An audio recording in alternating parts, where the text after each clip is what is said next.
มื้อนี้ก็มาพบพ่อกับเบาขี้คร้านดังอันนี้คลิปแล้วเนาะ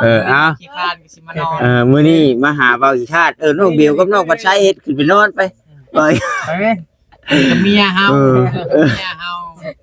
ลูกเมียคนได้รถคันหนึ่งได้เงิน50 ล้านจักบ่าวจังได๋ว่าล้างในมือนั่นลูกอันเก่ากวดๆดูก็กินเฮาล้างแล้วล่ะว่าจงมีมาบุญบ่รู้กินกับเขาเด้อเจ็บท้องเลยบัดนี้ลูกขึ้นเอาอยู่นี่เลยเด้ปอดคือเห็นตัวพากันเมื่อนอนลิ้นแล้วเด้อเฮาขี้คร้านก็ยังบ่ได้เบิ่งที่เพิ่นโทรมาบอกบางนึงว่าบอกแก้วสิเอาเงินนำเจ้าไปเฮ็ดสูบพุ่นน่ะเอาบ่ใจก็ว่าเงินยังน้อว่าพุ่นว่าเงินต้อง 5,000 น่ะเด้ได้ยินบอกแก้วถามน้องไฟฟ้าจังเรื่องว่าเฮ็ดสูบเฮ็ดหยังบ่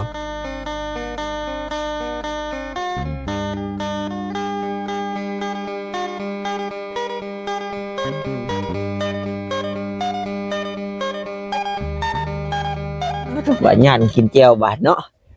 หน่อยบ่หลายจะดีเด้ขมเด้เดี๋ยวอันนี้ใช่หล่อเลยวะแต่สมัยเป็นบ้าวะฮะแต่ยังกันสดๆเลยแต่ยังสดนี่ก็ยังกันเก่าโอ้แสดงว่าน้องเบลได้คนละเอาพี่จังหวัดสดแท้สดบ่เอ้ยหล่อบ่ยังน่ะตัวเขาใจคมหมาอยู่บ่น่ะหัวไปชื่อดอกหน่อยน่ะตานี่เด้ตอนยังบ่ได้ตากแดดหลายสดใสหน้าตาสดใสยังบ่ได้ถูกเวียกถูกงานหลายเอาเจี๊ยบมึงคำหน้าตัวนี้นี่กูมื้อนี้ได้เฮ็ดเวียกเฮ็ดงานถูกเวียกถูกงานหลายล่ะกลางเว้นกลางคืนก็เฮ็ดทุกวันโอ้ยเวียกน้อยเวียกใหญ่ติเวียกบ้านการเฮือนมันหลายมันรถให้หัวน่ะบ่าวอิ่วบ่าวกิ้วอันนี้เด้อจ้ะอิ่วเนาะว่าแล้วก็สบายดีนะแม่ชุมเฮาโดยสบายดี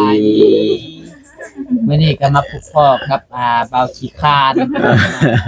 ดังอันนี้คลิปแล้วเนาะขี้คร้านก็สิมานอนมื้อนี้มาหาเบาขี้คร้านน้องเบลกับน้องบัดไซเฮ็ดขึ้นไปนอนไปกับเมียเฮาลูกเมียคนได้รถคันหนึ่งได้เงิน50 ล้านจักบ่าวจังได๋ว่าล้างในมือนั่นลูกอันเก่ากวดๆดูก็กินเฮาล้างแล้วล่ะว่าจงมีมาบุญบ่รู้กินกับเขาเด้อเจ็บท้องเลยบัดนี้ลูกขึ้นเอาอยู่นี่เลยเด้โชว์ว่าขี้คร้านก็คร้านโพดเนาะแล้วก็มีหูนี่เป็นหูใหญ่บ่ลมเลยบ่ก็มีคนไปถ่ายแล้วหลายได้ช่วงนี้น่ะกระดังอยู่เอานอนอยู่ซื่อๆกะบ่ทันก็นอนหยอกกับเมียกอดกับเมียเราบ่ได้คิดจังไดเนา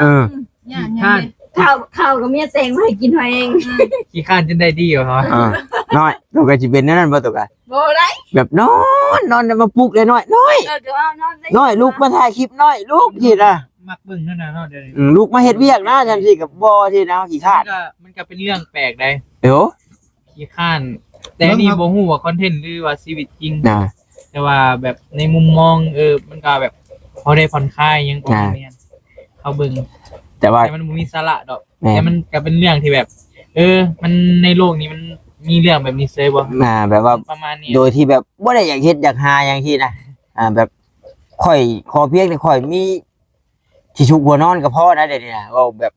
บ่อนเบิดก็ได้โยมีกระท่อมให้นอนแล้วก็นอนอย่างเดียวเขานำจะพามีหาทุกินฉันหามาย่อให้แม่กินยังเลยคันวัวจะเป็นอะไรจะสิเป็นอะไรโอ้ต้องเขียนเอาแล้วน้ำไม่พอนี่น้ำไม่พอเลยไปดูกันโอ้ยน้อยยังไม่แบ่งทำได้เนาะห่านอันนี้เขาก็เขาขี้คร้านดิกะแบบนี้แล้วก็มือไก่แล้วแบบนี้แหละแต่งกว่านี้เดี๋ยวเอ้ยไข่พร้อมดิปอดคือเห็นตัวพากันเมื่อนอนลิ้นแล้วเด้อเฮาขี้คร้านลิ้นไงเลิกที่ไหนจัดเลิกที่นอนเลยเด้อเลิกที่ไหนเนาะ เขาขี้คร้านแล้วเนี่ยบ้านนี่หน่อย บ่บันได้แล้ว พ่อเป็นลูกชิ้นก่อนพ่อ เอาด้วย ชิดาพ่อ ไปทางเลยครับบ่มีเลยเบิ่งเขาสิครบให้นี่ เอาจะชิวขี้คร้านเนาะ ได้รถ หลุดลงคอได้เลย บ่รับตายคุณปอเด้อเบิ่งหน่อยมันตาแข็ง น้อยยอมบ่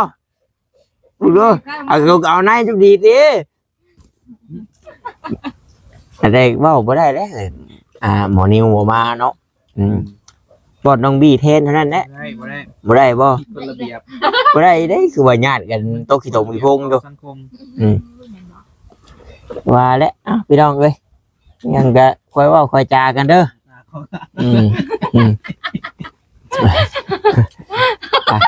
ไม่อยากอะไรมาเนี่ยเนาะเอาบัตรเพิ่นคือชั่วเมื่อก็หัวบัตรเดียวปิตญาติขนาดพี่น้องเนาะมื้อนี้กับบ่มีหยังหลายดอกออกไปข้างนอกฝนตกลิ้นพี่น้องเนาะ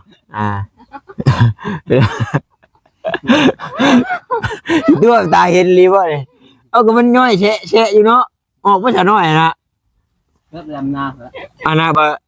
กันตัวน้อยเห็นบ่เนาะน้อยออกไปแข่งผลยากปอน้อยมันเข้ามุ่นกินพริกตัวจักไปชื่อรางวัลที่1รุ่นว่าบ่มีบ่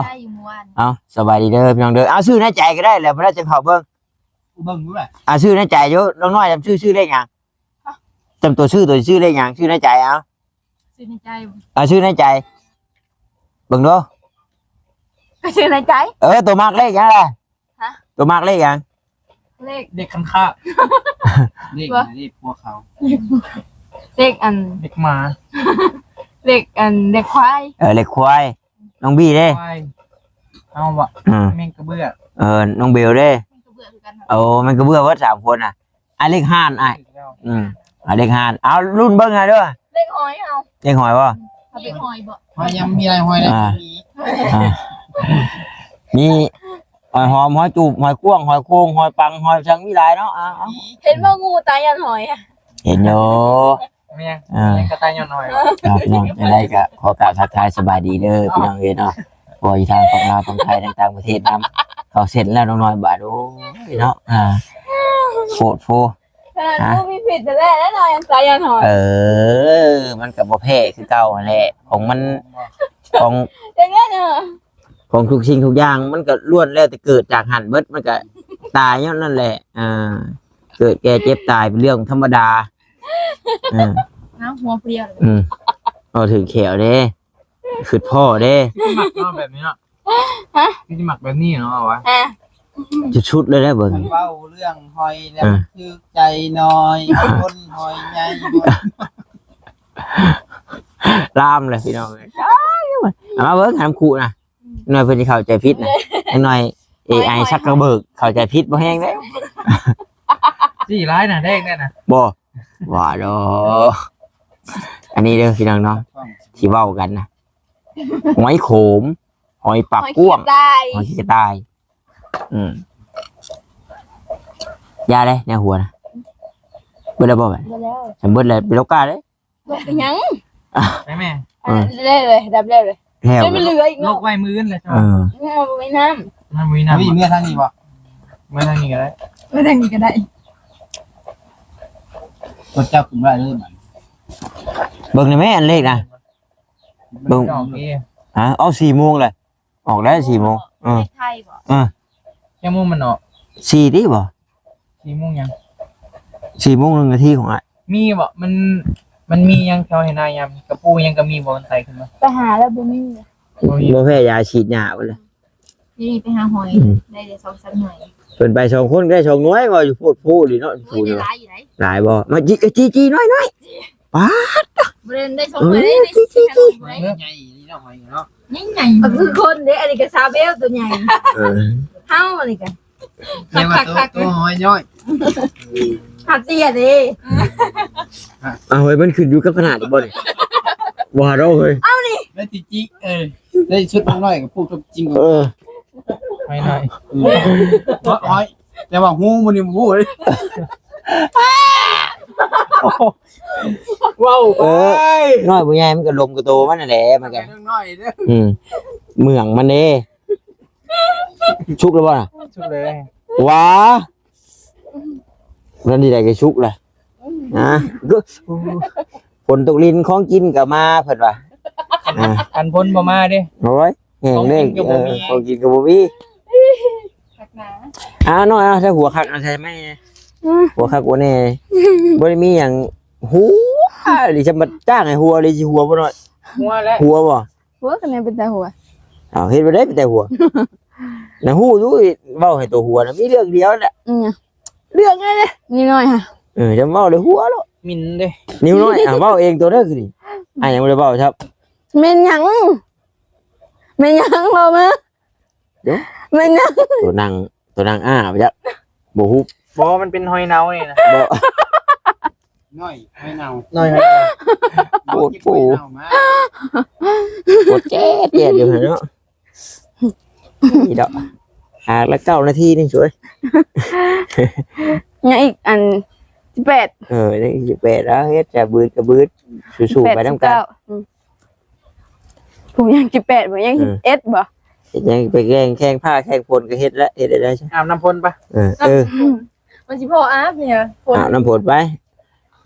บ่าวบี้เราบ่เคยเฮ็ดนาพาเราลูกก้าดำนาแน่จ้ะ ดำไม่ใช่บ่มีบ่ ดา ดำ วยัง4-5ทุ่ม สิ ก็เหลือ หลายบาทสู้4-5ทง เป็นเก้าไปเลยนะ บ่ 4 กับ ว่าประกาศได้ว่าวันศุกร์นี่น้องน้อยเอ้ยว่าเมื่อช่วยลูกก้าให้อ้ายแหน่จากมือว่า 5ยังบ่ถ้าน้ำหลายก็น้ำหันหน้าเฮาหลายก็บ่ได้ไป โอ้บ่หลายนะอ้ายบ่ทันตกอยู่นี่อ้ายอยู่เมื่อตกอยู่พุ่นสิหลายเฮ็ดหยัง ก็บ่ ก็แรกก็เป็นจังได๋อันเพื่อนน้องสายผ้าเพิ่น เป็นอะไร เรื่องพื้นเรื่องไฟเป็นตายมีได้มาใหม่บ่ ยังบ่มีอ่ะ ยังบ่มีอยู่ติว่าแหละพี่น้องเนาะบ่ตาก็เห็นแต่จุ๊บเจ้าโซเลกันอยู่ เรื่องน้องเพิ่นน้องเอ้ย สิได้สูบใหม่ที่บ่ ตา สิได้สูบใหม่บ่ ถูกไหมตัวได้นะเอ้ย คือแรกเขาก็บ่ฮู้ได้ยิน เพราะมันน่ะคือว่าเห็นน้องผัดไส้เบิ่งนำคลิปบ่แก้วบ่ เป็นอะไรนะ เบิ่งเขาก็ยังบ่ได้เบิ่งที่เพิ่นโทรมาบอกบางหนึงว่าบอกแก้วสิสิเอาเงินนำเจ้าไปเฮ็ดสูบเด้อพุ่นน่ะ โอ้ เขาบ่ใจก็ว่าเงินยังน้อว่าอ้าวพุ่นเอาเงินต้อง5,000น่ะเด้ว่า เออ ได้ยินบอกแก้วถามน้องไฟฟ้าแจ้งเรื่องว่าเฮ็ดสูบเฮ็ดหยังบ่ เพื่อเพื่อน เข้าใจปานใด เพื่อนครัวก็แล้วแหละ เฮาก็ โอ้ยเล่าเลย เพื่อนครัวก็แล้ว แต่เรื่องตูบนี่บ่ฮู้เลยเด้อ เอ บ่ฮู้ อ เลย อันนี้ก็จนงงหั่นล่ะอันนี้ก็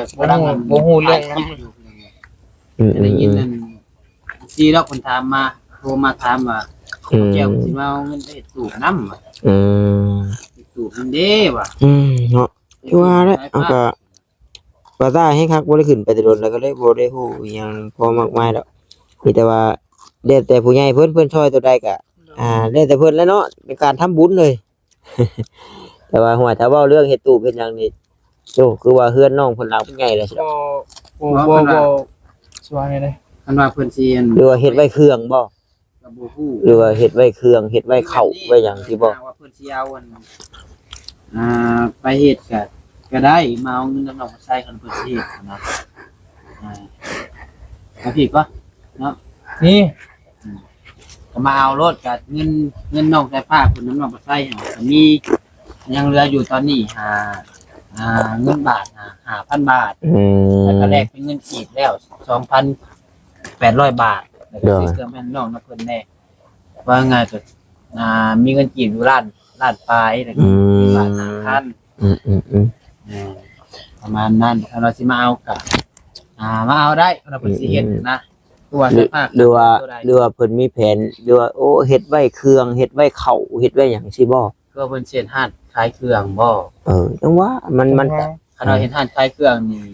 เป้าเฮ็ดตู้เฮาบ่เข้าใจว่าเฮ็ดตู้ แม่น ได้เฮ็ดอยู่ไสละบาทนี่ บ่ฮู้ตัวนี้แต่ได้ยินแต่เพิ่นโทรมาถามนะครับ โอ้เพิ่นโทรมาหาเจ้าเลย ไอ้แก้วบ่โทรหาเจ้า ผู้ใหญ่ เอ้ย FC โทรมาว่า แก้วบ่ได้ลมยังบ่ บ่เราไป อืม ยินแต่ FC อันนี้คือเฮาก็บ่ฮู้หยังเลยนะ แล้วเด้อ บ่ฮู้เรื่องนะ ขนาดน้องวีผู้ไป ข ยัง นาด รู้ เฮา เรื่ ไป อง คู่มือยังบ่ฮู้นะ บ่แม่นหยัง ก็งงคือกัน คือน้องพันไส้ก็ฮักก็มาเตือนสายฟ้ามื้อนี้ก็ได้ โดย สายฟ้าก็บ่เห็นถามหยังหั่นน่ะ เออว่าแล้วนั่นน่ะเว้าหยังก็บ่จักดอกนะเฮ็ดให้ก็เอาบ่เฮ็ดให้ก็อาไปซั่นแหละเพราะว่าก็เห็นอยู่อันผู้เพิ่นเคยช่วงงานบ่ต้าขึ้นไปดูเพิ่นเว้าอยู่ได้เห็นข่าวแล้วบ่ว่าซั่นว่าน้องสายฟ้าเพิ่นถึงยกเลิกแล้วเรื่องไฟเห็นอยู่ว่าเพราะว่าน้องเพิ่นก็ยันพอมีได้ใช้ได้หยังอยู่บ่รู้ว่าได้ว่าก็บ่ได้สร้างขึ้นไปเพิ่นว่ามีเวลาก็ขึ้นไปลิ้นน้ำน้องเพิ่นเด้อว่าซั่นช่วงหนึงเห็นบ่ต้าขึ้นไปน้องเพิ่นคือว่าม่วนอะไรมันก็มันแข้งคันบ่มีแล้วมันแข้งช่วงนี้และน้องบุญน้องบุญทวีได้จ้ะเพิ่นก็อยู่บ่หรือว่า ซาแหละ แต่ได้คำมาอยู่เฮือนติ ใหญ่ก็ได้ คือเฮาเฮ็ดหยังก็ย่าแล้วเนาะเฮาก็ตามจุดประสงค์ผู้ใหญ่เพิ่นได้ เพิ่นบอกมาให้เลิกเฮาก็จะเฮ็ดตามคำสั่งเพิ่นพี่น้องบ่เฮาก็เป็นแค่สายบุญซื่อๆพี่น้องเนาะเฮาบ่เป็นเจ้าของเงินมีสิทธิ์หยังเนาะ เพิ่นว่าโอ้เฮ็ดก็เฮ็ดเพิ่นว่าโอ้บ่เฮ็ดก็แม่นเฮาก็ได้เว้าว่าบ่เฮ็ดนี่นะแต่ว่ามัน จริงทุกอย่างคือผู้ใหญ่ เขาต้อง เพิ่นสิซอยผู้ใดนี่เพิ่นก็เบิ่งคือกันพี่น้องเพิ่นก็เบิ่งเพิ่นก็สังเกตว่าครอบครัวใดเป็นแนวใดหั่นน่ะเฮาก็บ่อยากว่าหยังหลายเพิ่นมาว่าว่าหน่อย FC เพิ่นก็สิว่าซัดจี้อีกนะ เคารพในการตัดสินใจของผู้เจ้าของเงินเนาะ ง่ายๆก็คือสรุปสั้นๆก็คือผู้ใหญ่เพิ่นยกเลิกพี่น้องเฮาก็ต้องติดตามคำสั่งเพิ่นสั่นซะ แต่เนาะเฮ็ดได้ซะเพิ่น เดี๋ยวไว้ให้ ยาแล้วถ้าว่ามีผู้อยากช่วยไหมก็ช่วยคือเก่า แต่บุญวาสนา แม่น แล้วน้องๆเพิ่นมีบุญวาสนา ๆน้อยเฮิงบ่ได้สิมีผู้ช่วยตัวซะ น้อยเอาไป ต้อง ก่อน มี บ่ สักวันต้องมีสักวัน ไฟมันแพง จังน้อยนี่ก็ไปสิเอาอยู่บ่ล่ะไผโตก็บ่มีก็ยังต้องใช้ไฟฟ้าได้ตัดเหล็กตัดหยังตัดบล็อกตัดหยัง โหอยากได้นะ น้ำในเอาบ่ เอาแล้วให้สิบ่เอาสิบ่ไปดิบ่ เอาค่ะ บ่ไปบ่ได้บ่ไป โอ้โอ้เรือใหม่มือ เนาะ บ่แล้วคิดว่าไฟฟ้า เอาอันนี้ก็ไฟก็เอาผ้ามา ไฟฟ้าติกินแม่หอย มินเองเลย บ่ละหน่อย ลบยังไง บ่อยู่คนเฮาน่ะผู้อยู่ว่ามินน่ะ เอามาเสร็จแล้ว ว่าขออนุญาตนะเด้ออันนี้เอาตามรักความจริงเลย เขาป้าเขาโดนดงกับชาวามินเฮ้ยอยู่ไสวะเหยียดหรือเปล่าใช่อยู่ไสว่าบ่แห้งไปหา เอาไป ใช่เบิ่งอ่ะ เบากัดคอ เอาไป เฮ้ยหน่อยมึงดูอ่ะ ไม่ใช่หาเรา บ่เบิ่งอ่ะ เรามี บ่จำตัวแน่จริงต้องให้กันพิสูจน์ เบิ่งอะไรเรามี โอ้ธรรมดาเด้อ ฮะ เรียกว่าเสียพัวลิแม่นความเบาตาเว้าอีหลีนี่ ว่าไป ฮู้แล้วอ่ะ บ้านเราบ่ ว่าเรา กะสิฮอดอยู่ติเฮ้ยมือไว้มือคอก็ได้ บ่ได้มีบ่นิ้วเดียวค่ะว่า สอง คือ ภาษา บ่ เด้ มีบ่สังกัด บ่อันน่ะครบอันน่ะ ยัง ยังครบ เองก็ตัวมันบินน่ะ นิ้ว เดี๋ยวมือนี่มันก็ตอดมือเฮานี่ดิ แม่นแล้วจ้ะมื้อนั้นบ้านนี่ให้ได้ผมขอบปอก เนาะมันก็ต่อดุอีหลีเนาะเฮ้ยเนาะช่วงนี้เนาะ รอเต็มมือครับบ่ ตอดแต่มือนี่แหละ ยังก็อย่าดอกกันแน่มันจะลืมข่าวได้ออกภาษาแล้ว บ่อย่าหาว่า อาจจะมอยยังไงว่าเลยอันแกะอันหัวหอยเนี่ยกินนะทีเก็บเป็นความลับบ่กินแล้วคงแพงมันเนาะ อันนี้อย่าถามกินได้ ก่อนอ้ายบ่ถ้าก่อนจุกยังเข้าตาแฉบกิ้วแล้วปะ บ่หอย โอ้ยมือหัวล่าง โอ้ได้คะแนน ยกคนเดียว นำหน้าไป มันน่าสิเด้อ เอานำหน้า ผักหน่อย คุณบริจาคมาทัน บ่เลย น้อยมาแรงนอนเฮือนนอนบ้านเด้อนอนเฮือนนอนหน้า นั่นบ้าน นั่นไม่ นั่นไม่ นั่นไม่ไกลกัน ย่างเอาใช่ย่าง ไปแล้ว บ่ว่าบ่ถือใจแล้วบ่ได้ว่าเด้ โทษ ไปหาดอกไม้เทียนครูแล้ว มึงมีเทียนเลย บ่มีก็เฮ็ดได้ก็ได้แต่งกันหาขอขมาลาโทษไม่มา ไปใช่ ไปใส่ก็ไปแล้วเนาะว่าถือใจไปหาต้นหูแล้วบัดว่า แม่คนละได้ นี่ไล่ไปหาแม่ไปเบิ่งเดี๋ยวจะไปถามเรื่องอันน้องน้อยสิเอาลูกเอาผัวมาแม่เพิ่นก่อนพี่น้องเนาะมันเป็นความจริงบ่แม่โอ้ยแม่มีเรื่องสิมาบอกมีเรื่องสิเว้านำจะเฮ็ดหยังอ่ะ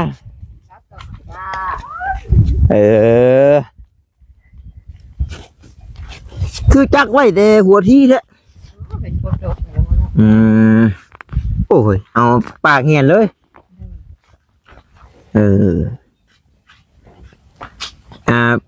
ละผมได้พี่น้องเอ้ยวันนี้ธรรมดาได้เซ็กซี่ได้วันนี้ปอด บ่แล้วให้มันแห้งนะล้างหูว่าไม่ช้า บ่ แล้ว กันว่าจะ บ่ได้ หางลูกมองนี่บ่นี่ให้นี่ก็วานขี้ตมไอ้นี่ ใบขี้ต้มน้ำหาวคือกันแล้ว หาวกันบ่นี่ได้ชงมือ3ผมยังทำ น้อยหาบหน้ามาใส่แม่นี่ เป็นพะโล้ ว้ายมะม่วงก็เบิดแล้วเนาะเข้ายังก็จะหวานนี่หอยเตี้ยบ่ เตี้ย อีเตี้ยดอกอีเตี้ยงานเฮาอยากได้อยู่แนวมันเอาไว้เฮาเด้อปีหน้าเด้อปีสิมาเด้อ 16เด้อ 16 17ก็ได้นะ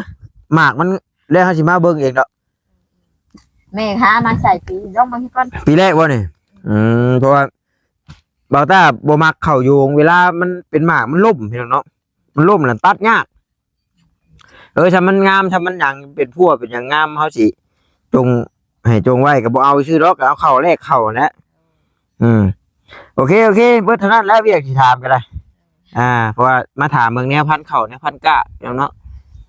ปะโอเคพี่น้องขอบมุกขอบใจละลายที่เข้ามาเบิ่งมาชมแล้วก็บ่กดข้ามโฆษณาเนาะพี่น้องเนาะเอาท้ายคลิปนี้ก็ขอกล่าวเข้ามาสบายดีเด้อพี่น้องเด้อบ๊ายบาย